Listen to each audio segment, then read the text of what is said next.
हरे कृष्णा। आषाढ़ मास परम पावन है। ये वही मास है जहाँ नक्षत्रों की चाल बदलती है, धरती पर पहली वर्षा की बूंद गिरती है और हर जीव के भीतर छिपा प्रेम भीगने लगता है, भगवान की भक्ति में, स्मरण में, दर्शन की लालसा में।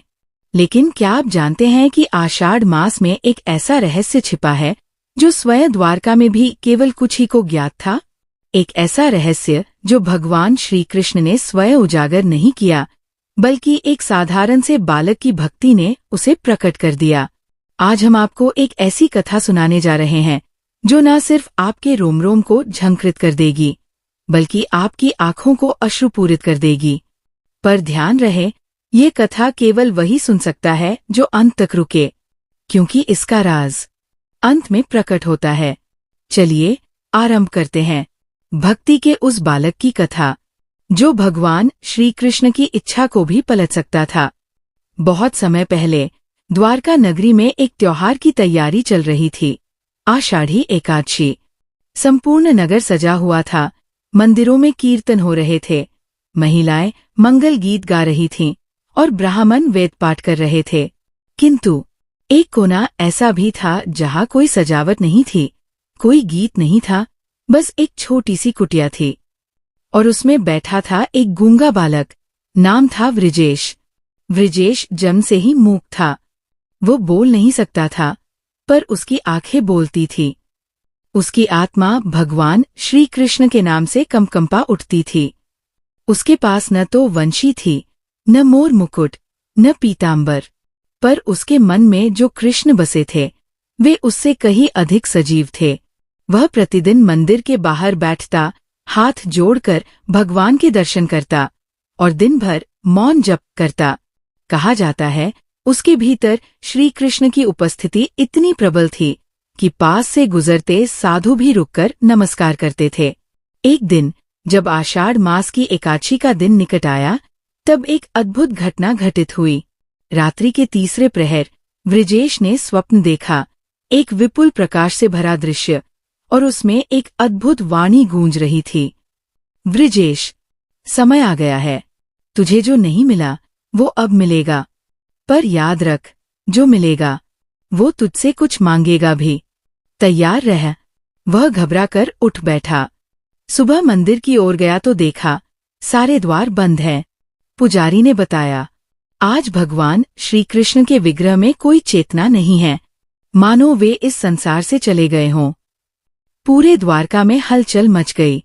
राजा उग्रसेन, बलराम जी, रुक्मिणी जी सब मंदिर पहुंचे, मंत्र पढ़े गए, पूजा की गई, पर भगवान की आंखें अब भी मूर्ति में बंद थी। किंतु वही खड़ा वृजेश, जो न बोल सकता था, न समझा सकता था, बस मूर्ति के सामने जमीन पर लेट गया और आंसू बहाता रहा। और तभी भगवान श्री कृष्ण की मूर्ति से एक जल की बूंद टपकी, सीधी वृजेश के माथे पर। पुजारी चकित रह गए। राजा ने प्रश्न किया, क्या ये बालक कोई संकेत लाया है? क्या भगवान इसको कुछ बताना चाहते हैं? बलराम जी ने वृजेश को अपने पास बुलाया, लेकिन वो कुछ कह नहीं सका। वह केवल हाथ से संकेत करता रहा।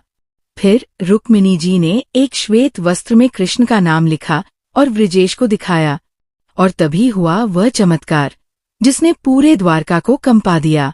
मूर्ति से आवाज आई, जिसने शब्दों का प्रयोग न करते हुए भी मेरा नाम अपने प्राणों में धारण किया, वह मेरा सबसे प्रिय है। उसकी मौन भक्ति मेरे विराट गीता से भी ऊंची है। पूरे नगर में जयघोष गूंजने लगे।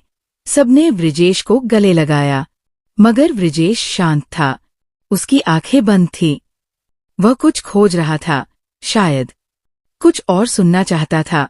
और फिर अचानक उसकी आंखें खुलीं और पहली बार उसने शब्द बोले, श्याम। द्वारका रो पड़ी।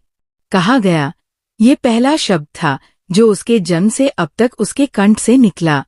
वहीं आकाश से पुष्पवृष्टि होने लगी। परंतु कथा यहीं नहीं रुकी। उस रात वृजेश फिर अकेला मंदिर गया। सबने देखा, लेकिन उसे रोका नहीं। सवेरे जब द्वार खुले तो वृजेश वहां नहीं था। उसके स्थान पर एक सुगंधित पीले वस्त्र में लिपटा पत्र रखा था।